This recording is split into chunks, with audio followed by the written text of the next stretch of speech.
at co.com. In my life, there came a time when I had to make a choice. You know, the things just weren't right. I looked around for someone else to blame.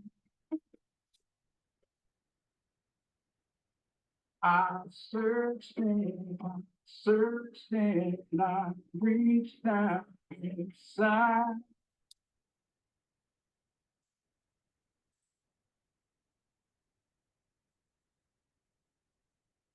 And I knew that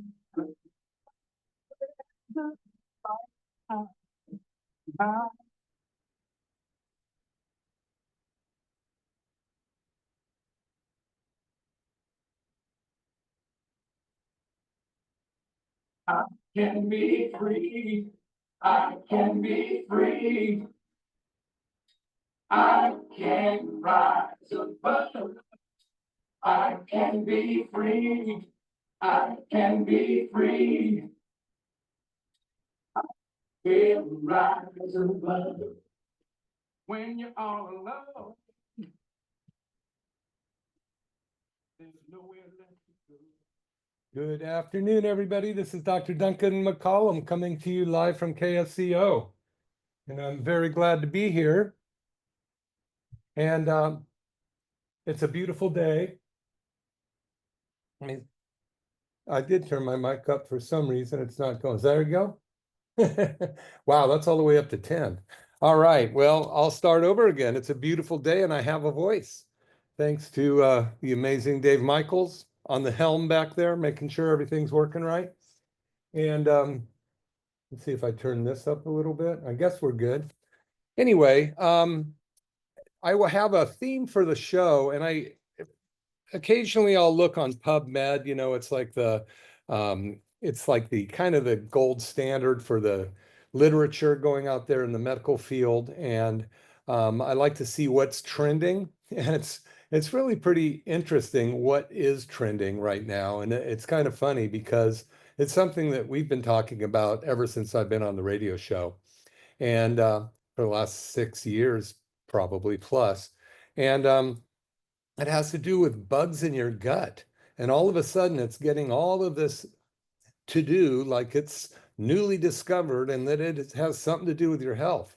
Well, wow, isn't that amazing? You know, so the title of today's show is Good and Evil, the bugs in your gut. So we have good bugs and evil guts, bugs in our gut. And there's room for both of them, but really, quite honestly, we want the predominance of the good ones. But without the bad ones, we don't know what the good ones are, because basically those bad bugs in our gut cause our immune system to function well so that our body can fight off everything from the outside world, from what we put into our body. It actually helps us digest our foods and break it down into the various components we need to sustain 75 trillion life units, which is every one of the cells in our body. And I think it's really easy to kind of lose sight of the fact that our body is not just one thing. It's 75 trillion cells all working together. We think about eating a sandwich or eating breakfast, and that's going to fill us up. It is filling us up, not you up, but yous all up. It's filling up those 75 trillion cells. And each of those cells has a life cycle. They all live for so long. They have what's called programmed cellular death, which means they come, they start, they live, they die. And that's called apoptosis, when they go through their life cycle, their expected life cycle, and die, making room for the next generation. And that's the way that our body stays really healthy and clean. It's almost like a bird preening its feathers. You know, it's getting rid of the bad feathers, cleaning up the bugs in between the feathers so that you can have a healthy bunch of feathers. And that's the way our cells and our body works. It uses the healthy cells and then it breaks down the bad cells as soon as they are no longer functioning. And as long as that's working, it works, our bodies work really well. You know, I just watched some of the rockets go up in space, man. There's some powerful things that push them up. But as soon as those are useless, they drop them. They're no longer there. And the force of the power of the entity in that spacecraft keeps going. And our body does the same thing. We're being propelled forward in life with this desire to be, and this desire to create, and this desire to have friends and family and children and sports, and to have the endocrine system uh, give you pleasure, like dopamine, serotonin, and all these. And none of that is great without having, obviously, the bad side. It's good and evil. How can you be happy if you don't know what sadness is? Now, it's kind of the way the world works is something lives, but oftentimes something has to give up its life so that new thing can live. And that's what happens in our gut. We have the very healthy microbiome in our gut, and then the not so healthy microbiome in our gut, or the very healthy bad microbiome in our gut. So I want to just say thanks to my friend Steve Funderburg. He lets me play his song, We Can Be Free by Tony Lindsay, or he wrote it, Tony Lindsay. Last I knew, 11-time Grammy Award winner, is singing it. And it just has a great message to it, that you can be free. We can rise above. And oftentimes, the thing that you have to rise above is yourself. I mean, we're our own worst enemies. We're the one that says we can or can't. It's the little engine that says he can is what we need to nourish and keep that thing going against all odds. Because, nothing out there is as bad as your decision to be or not to be. And it's not as good or bad. So I really want us to think on this. And that's why we have the gratitude bottles at our office, the vitamin G bottles that you're free to come get them, 100% pure gratitude. And it's a good thing for you to do every day to help you get on the right track and get your body going. So today's show is called Good and Evil, the bugs in your gut. And I'm going to read an article, the beginning of an article, the abstract of an article that I pulled off of PubMed today. And it's just interesting. It says interaction between gut microbiome and mucosal immune system. So the gut bugs, tiny biome life, the very tiny livable bacteria in your gut are called microbiome or microbiota, and the mucosal immune system. So the mucosal immune system is the mucus that lines the inside of your intestinal wall. And that's there as a protective layer to the single cell walls of your intestine. And those things have to work well together. When you have substances or conditions in your gut that break down that mucosal lining, you get sick. And it is one of the main things that causes our chronic inflammation, which is responsible for 15 out of 16 of the most common deadly diseases that we have on this planet, at least in the United States. So interaction between the gut microbiome and the mucosal immune system. This is pretty interesting. It says the gut microbiota, the bugs in your gut, the largest symbiotic ecosystem with the host. So in other words, the gut microbiome is the largest symbiotic ecosystem we have. Ecosystem mean it works together to sustain or create life or forward life. So the microbiota, the gut, the bugs in the gut, is the largest symbiotic, meaning it gets well together and works together, ecosystem with the host. Now, this is news on PubMed. We've been talking about this for 5, 6, 7, 8 years, and even before. We know that a healthy gut is necessary to have a healthy body. But oftentimes the gut has been so unhealthy for so long that the other systems upstream to that in the body become affected. Upstream would be the small intestines, the liver, the gallbladder, the spleen, the kidneys, and on up through the stomach, all the way up to the brain. So this symbiotic relationship between the good and bad bugs in our gut and the mucosal lining is essential to health. it's not that difficult to understand. If you have a car, you need to keep the oil clean. You need to keep the radiator water from being rusty. You need to treat the radiator. You need to keep the air full of tires, and the windshield wiper clean and fluid in the windshield. I mean, it's how you have a good running car. Well, our body's the same way. But when you see a body that's unhealthy, moving around, walking up and down the street, there is a broken system in there. Now, there's 11 systems in our body.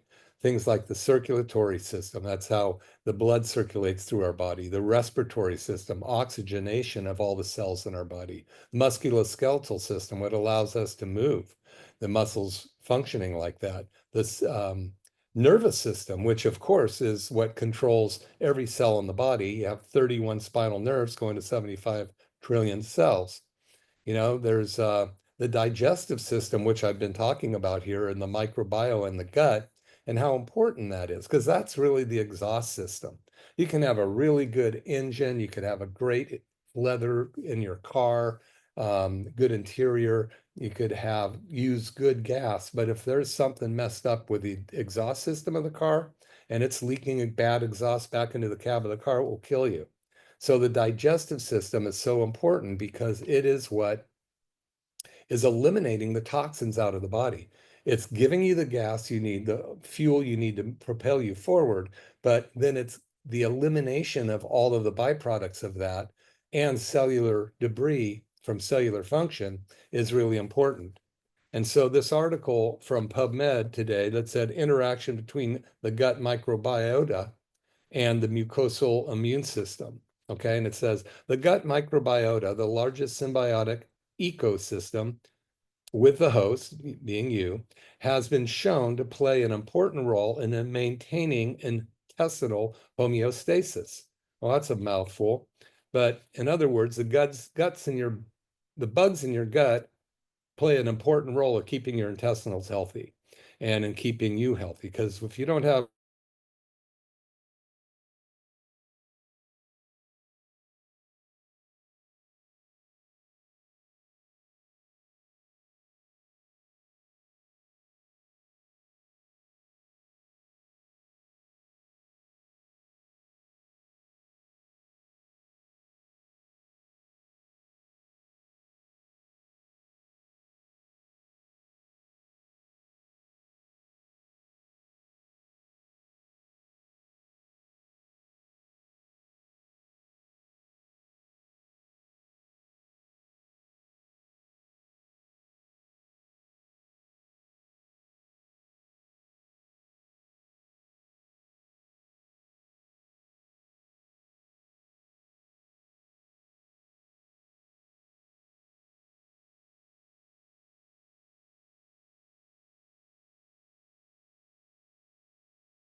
Oh, good. Everything's working now.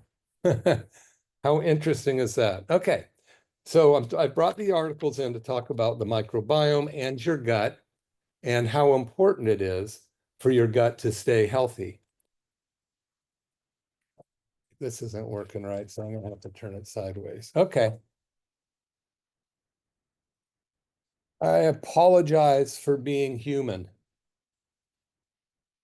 There we go. All right. Go live, young man. Okay, very good.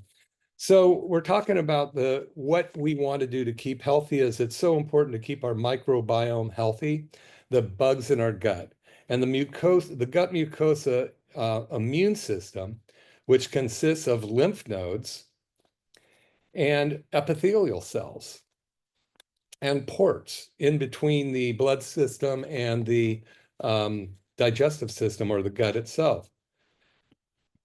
And all of this constitutes a protective barrier for the integrity of the intestinal tract. So we have this intestinal lining, which is one layer thick.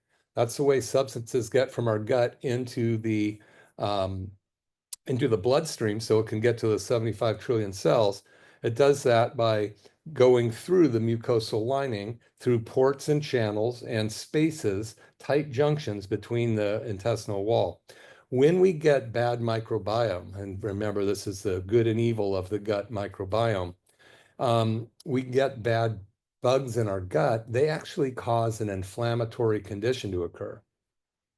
That inflammatory condition, as it swells up the walls of the intestine and also causes a lot of mucus in the gut that's not supposed to be there, causes those tight junctions to either open up or not work at all. So just imagine getting poison oak on your eyes.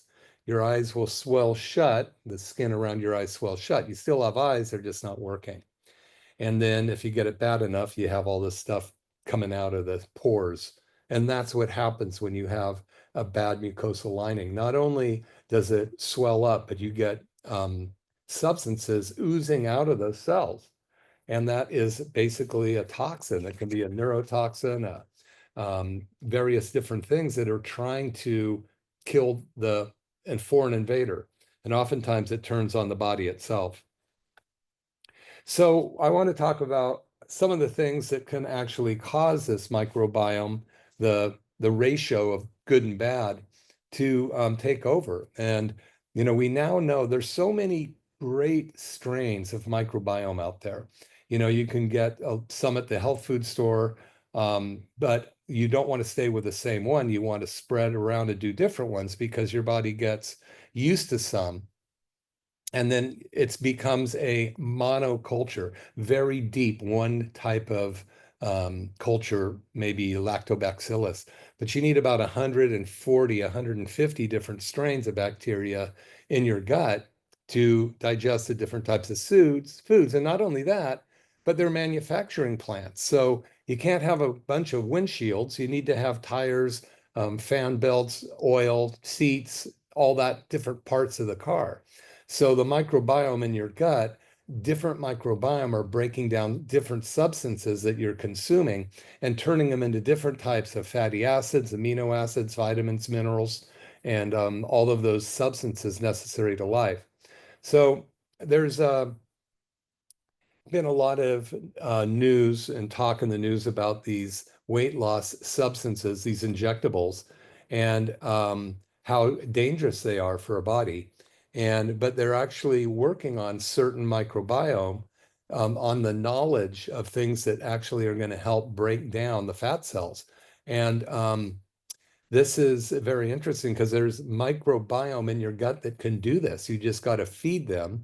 And there's some cultures coming out now that our office is just getting a hold of, that the science behind it has been going on for almost for many years, but also going along with the ketogenic type of diets of the past, the different toxins, even the epidemics that we reached. We realized that the immune system and the bugs in the gut are so important to keeping us healthy. Some people in the same family got sick and other people didn't. Why? Well, part of that reason is because of the integrity of the body prior to being infected by a certain disease. We're talking about the immune response in the body at the intestinal level and the microbiome and how important that is. So here's another article that came out of PubMed today that says mucosal, meaning the mucus surrounding the intestine, mucosal innate immune cells regulate both gut homeostasis and intestinal inflammation. Well, that's everything you need to know right there. The mucus in your gut has this innate ability to regulate the body functioning well and intestinal inflammation. So there's a lot of stuff in the literature or on the news or on various sites that you might come across that are talking about the fact that our bodies have everything that they need in them to be healthy. And a lot of the different herbs out there and weight loss products and immune system things and something for everything is a snake oil that's been created that doesn't exist in nature, so it can be patented. Well, when we really come down to the nuts and bolts of it, most of those were created off of grandma's remedies that they used, and then they started, I remember my grandma would give me, she was born in 1892, whenever I would almost get sick, she would take a grapefruit, boil the grapefruit, put a shot of whiskey in it, including the grapefruit, smash it up, including the rind, and make me drink it. It was brandy, actually. Tasted terrible.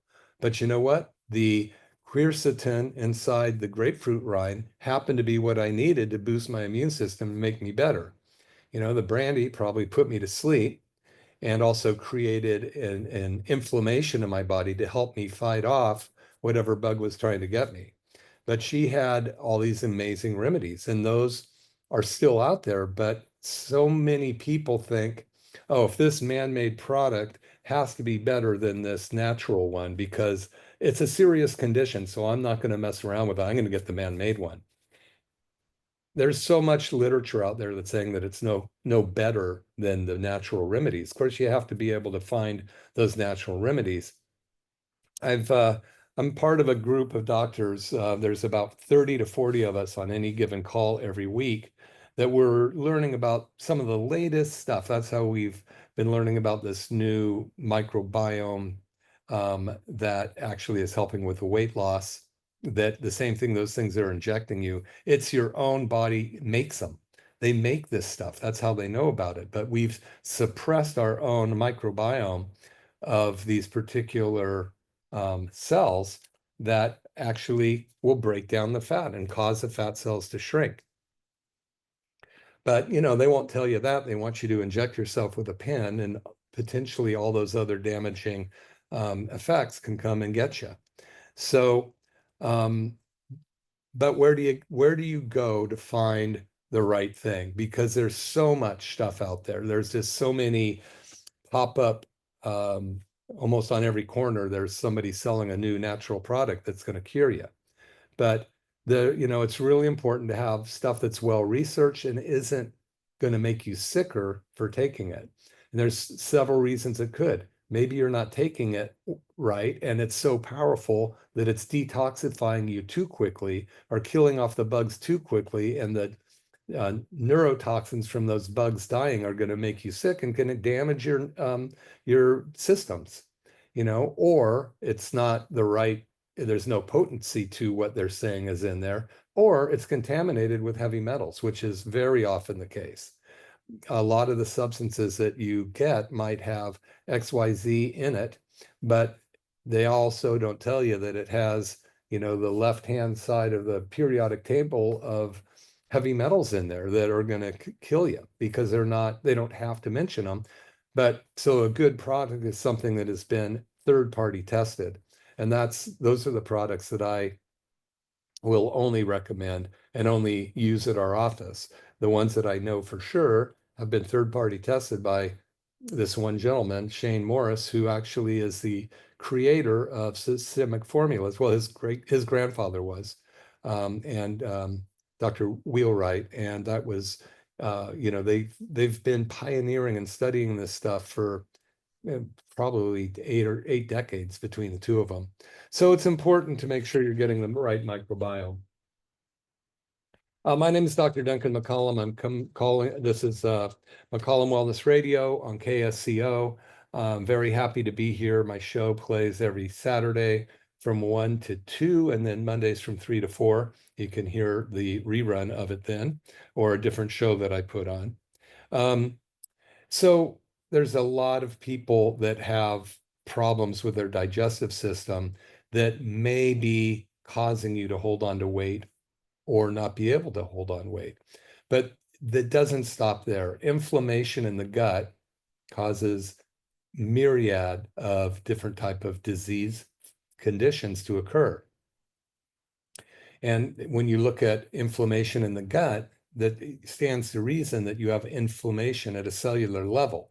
All 75 trillion cells have poison oak around the cell lining, and they can't see, they can't listen, they can't hear, and they can't transport substances across the cell wall because they're inflamed from cellular toxicity. Your liver gets so overworked from, not only what we put into our bodies that we should or shouldn't, because even stuff you think's healthy can contaminate an already weakened liver.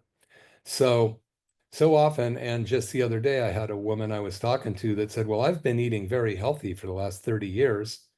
And we talked, and as we were discussing her health, it was very apparent that it was in really bad shape, and to a point that she was having difficulty getting around.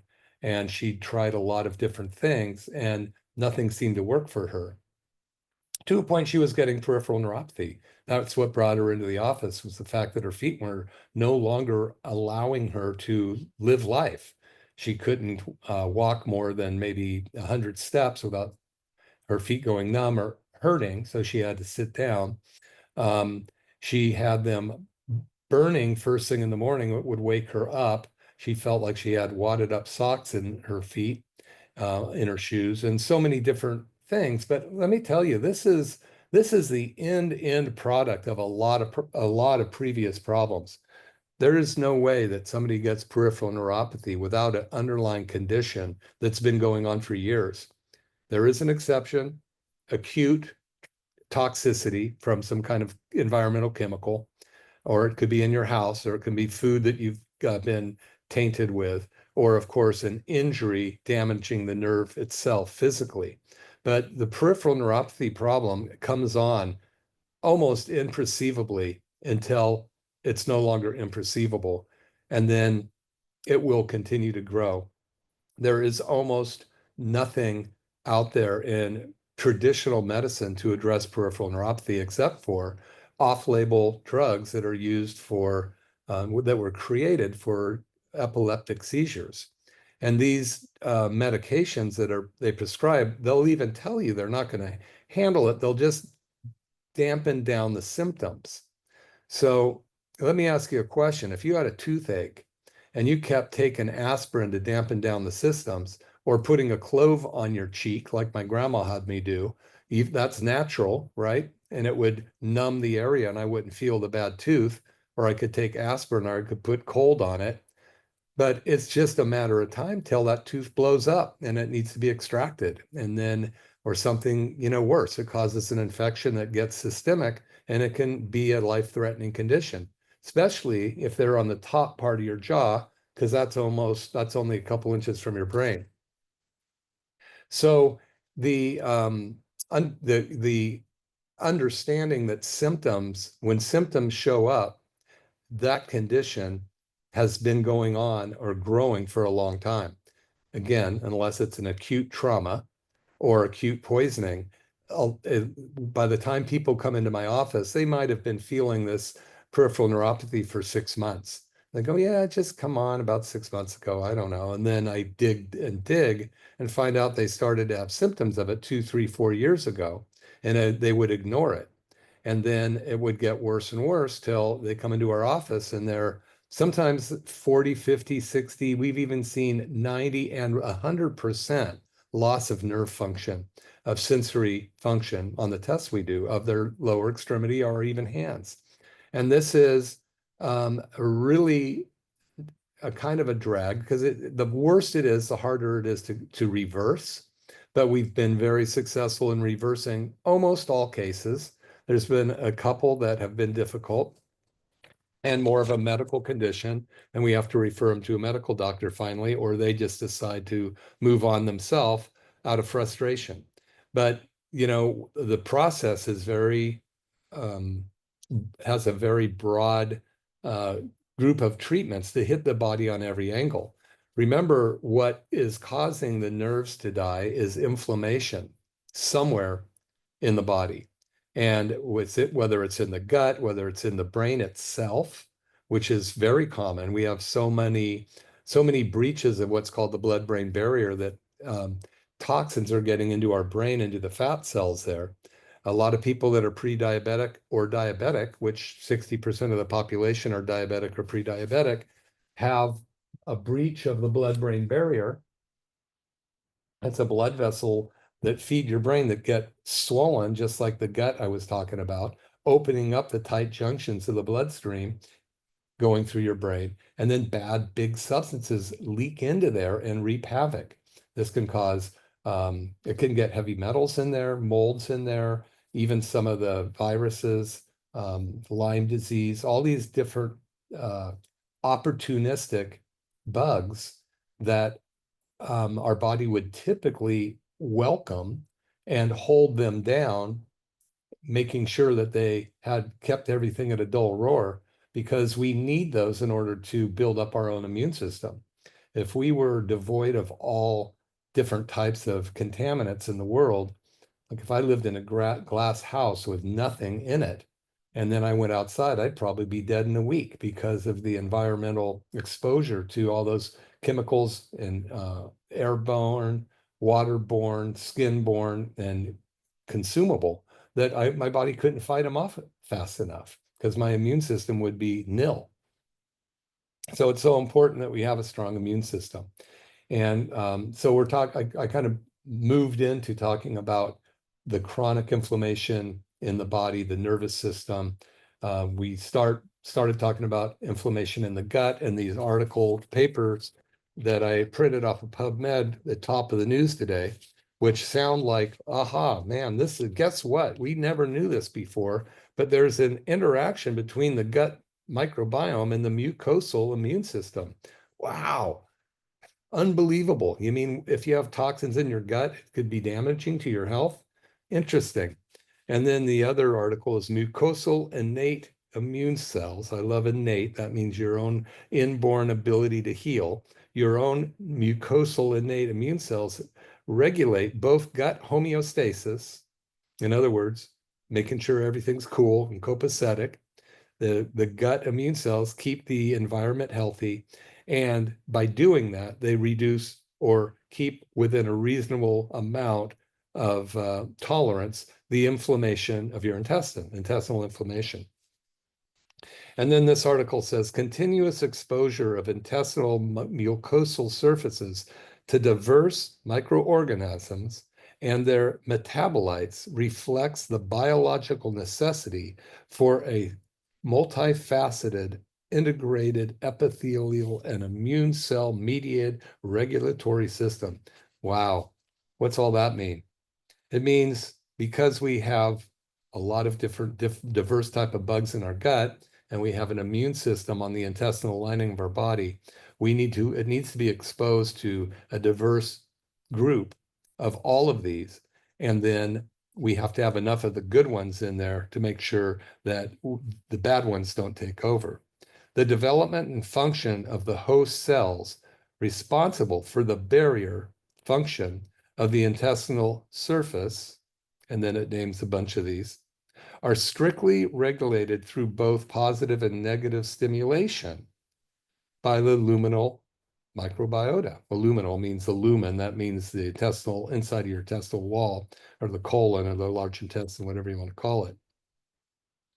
So the barrier of your intestinal wall regulates both good and bad stimulation of these bugs. And if you didn't have the bad, your body would not have an immune system, because the bad is telling your immune system to work, and it's helping your body create the necessary elements to fight off the bad stuff. And one thing about, if you take a look at wild animals, most wild animals are living a very healthy life. You very rarely see a overweight antelope or an overweight sheep or deer, well, maybe a sheep, deer or squirrel or bird or any of these type of wild animals. Bears, maybe, when they're getting ready to hibernate, their body does not crave different types of sugars because of their sentient abilities to reason. Sentient means they can think. So because we've had sweets and we crave sweets and we're depressed and sweets make us feel happier, we go and get sweets. That doesn't happen with wild animals. I mean, they may go look for the berry bush when it's ripe, and the bear might look like eating berries rather than carrion. But um, they're the fact that humans have this ability to think or reason is a blessing and a curse when it comes to keeping our bodies healthy. And you just look at the population of the United States. We've been led down the road with blinders on, led by a organization or several organizations that did not have our best interest at heart regarding our health or our mental acuity and or even our financial ability to survive. But they were like parasites living off of us and creating conditions that required us to pour our hard-earned assets into them. And that's, the pharmaceutical companies, as well as food and drug agencies that have actually made us sick because they're in cahoots and they all make money off of the sales of these tremendous amount of drugs and these addictive foods that are filled with chemicals that make you crave more. It's pretty sinister. And this, you can pull the wool over people's eyes for a while, but one thing that's pretty cool and is a blessing and a curse is the um, social media that has opened up to a point where you can't hide stuff anymore. It used to be three television stations: ABC, CBS, NBC, and maybe KQED if you lived in around.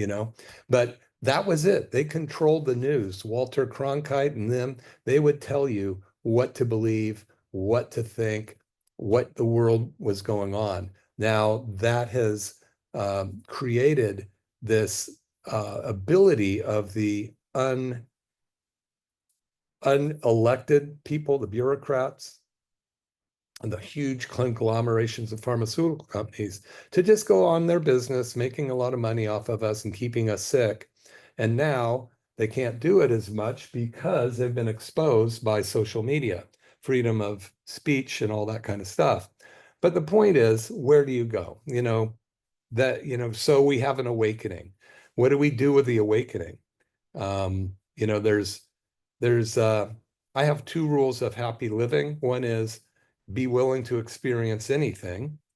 And then it's harder for me to be, depressed or angry about the world when I have go, okay, well, I look at what's out there, be willing to experience anything. And then the other one is never do to anybody else what you wouldn't want done to yourself. So it's the two rules of happy living, or the golden rule. So that's a very important established point for me. Now, am I 100% perfect on that? No, but I do my best. The other one is to flourish and prosper despite the diversity or disparity. So again, I started off the show talking about probably our worst enemy is between our two ears, terra incognita, you might call it, the dirt between our ears that we don't know how to make it work the way we want it to all the time. Just look at all of the different psychotropic drugs that are trying to change our chemical reaction in our brain, or all of the methodologies of, trying to alter a person's thinking or suppress it or guide it through misinformation on all sides. And so the real thing is for you as an individual, if it's going to be, it's up to you. If it's going to be, it's up to me.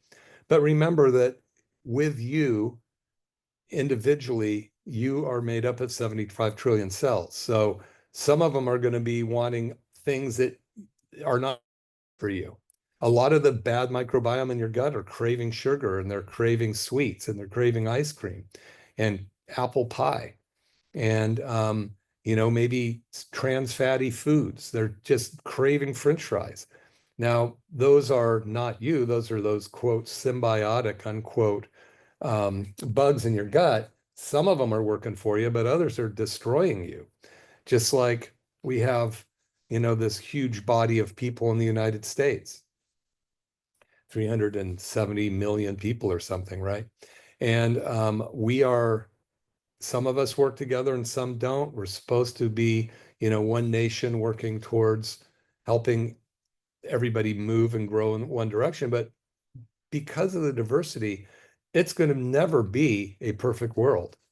But as long as you're willing to experience anything and never treat people the way you yourself would not want to be treated, or differently stated, treat people the way you yourself would want to be treated, you're going to do okay. You still have to move aside and watch for the warning signs in the roads and stay away from the bad apples, and hopefully not have to learn the same lesson 12 times, because the 11th might have been the last chance you had, and the 12th might kill you. I always go back to um, Einstein, right? And insanity is doing the same thing and expecting a different result.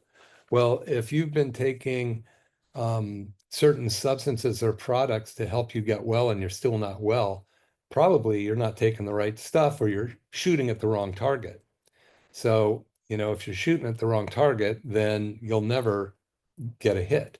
You have to figure out what the target is. Now, we are too busy.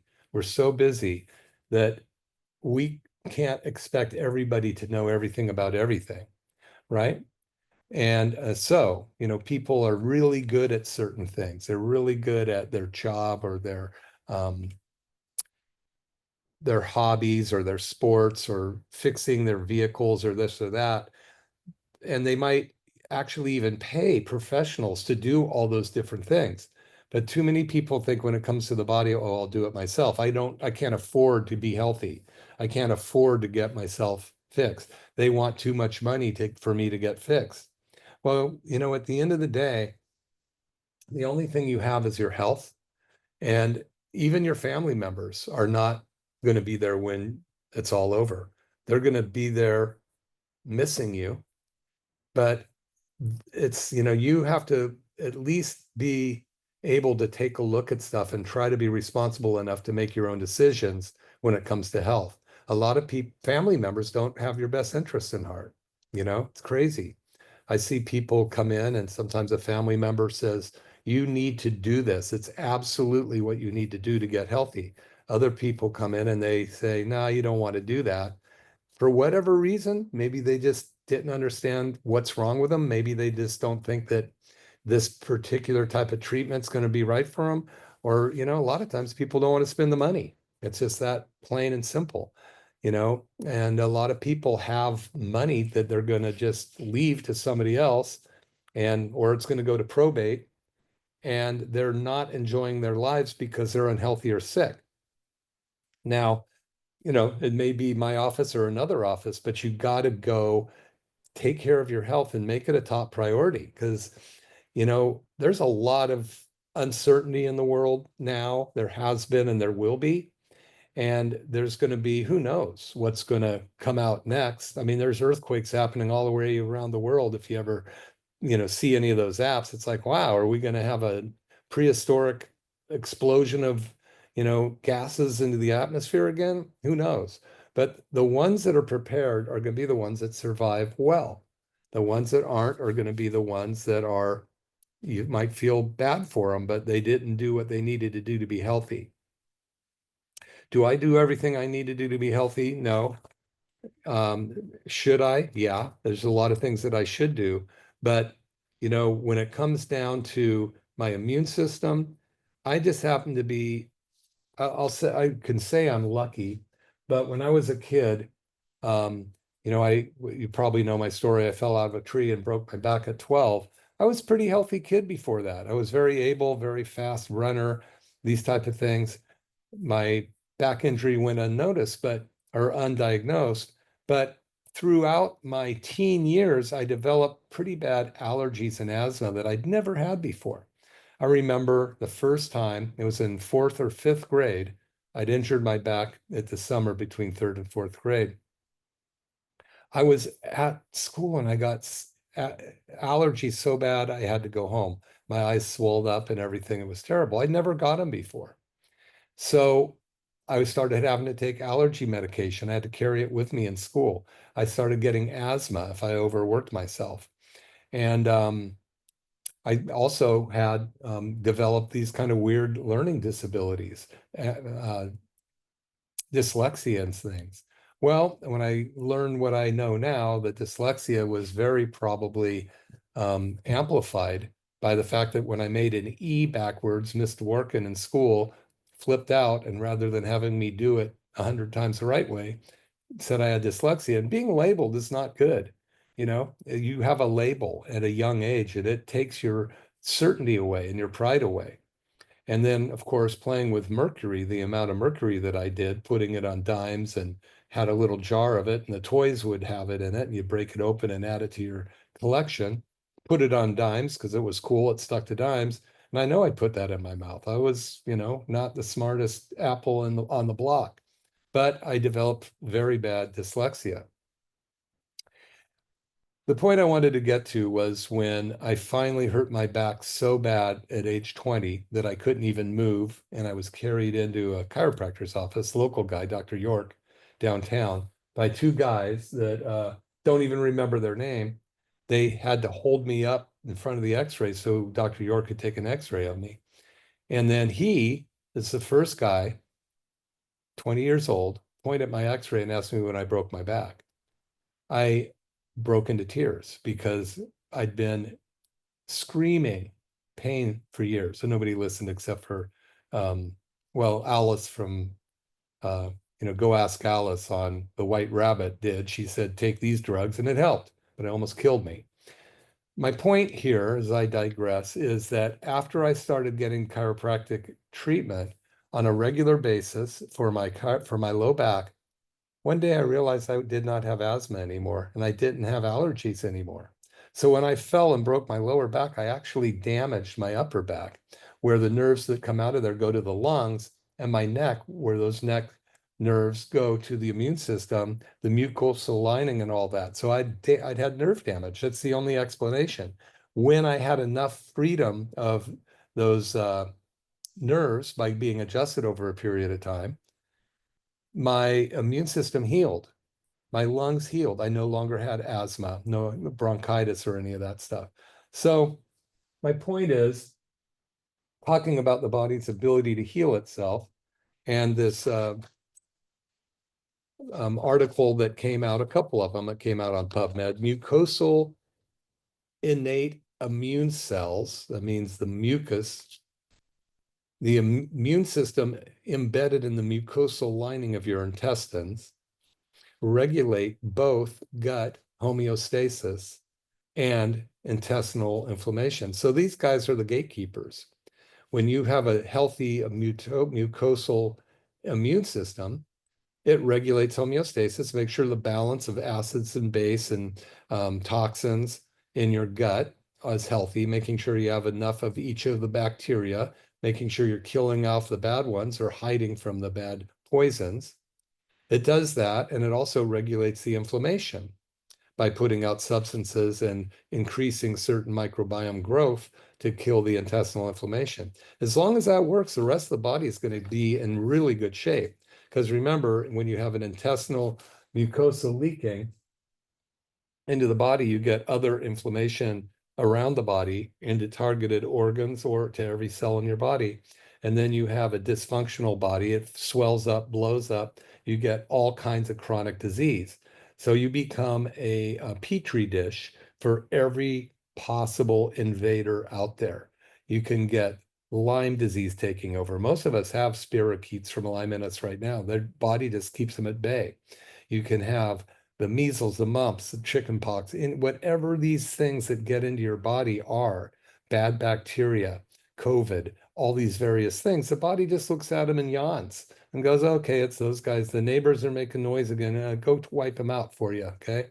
So when your immune system is healthy, it yawns at danger, it handles it, and then it moves forward. It doesn't sit there and play with it and, have a battle for 100-year war with these bacteria or these invaders. It just wipes them out and moves forward. That's how it's supposed to work. So there's a belief system that needs to be forgotten. This one guy, I was listening to he came onto the show with a bunch of doctors onto our weekly meeting. And he said, one thing I know is, and he had a terrible background, similar to mine, deaths and young and family members and at an early age and dyslexia and drugs and just all that stuff. Who hasn't? We've all got that. That's all there. It's happened. Here we are today, just be here today and go, okay, that happened, but here I am today. I'm going to move forward. He said one thing that stuck with me. He said, before you can learn anything, you've got to forget what you know, because a open mind is necessary. A locked mind can't learn a thing. So we have all of this belief that we think is the truth and prejudice to ourself, and that our bodies can't heal and that nothing can be done about it. And the world you're looking at right now is real.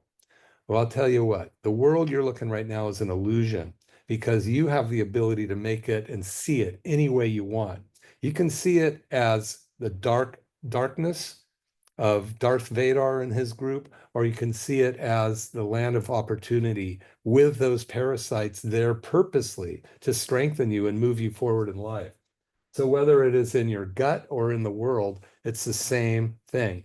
You need to be able to have a strong innate intelligence, spiritually, physically, and chemically, to move forward in life healthily and to live your dreams and goals. And I hope that some of you have listened to this and maybe go, what can I do different? Well, you can always come in to see me, Dr. Duncan McCollum, McCollum Family Chiropractic. If you have something like peripheral neuropathy, we handle it most of the time for you. It takes work and it's not, it doesn't cost a penny. It takes work, time, money, and your commitment to get it better. But what's the alternative? Not walking, not being able to take a walk on the beaches of the most beautiful land in the world where we live. At one point, you just have to go, I'm not living the life I want to live. So what do I have to do to get healthy?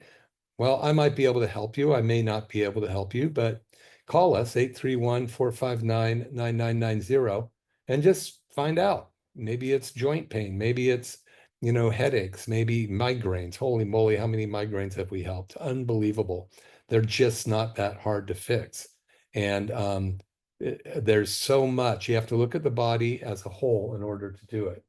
But I love being here on the radio. It's info at McCollum Wellness. If you want to email me, come by and get your own bottle of vitamin G, 100% gratitude, packaged with love. And appreciate being here. We'll be here next week, same bat time, same bat channel. If you want somebody else to listen to the show, just tell them Monday. They can listen to it 3 to 4 on ksco.com or KSCO Radio. Thank you.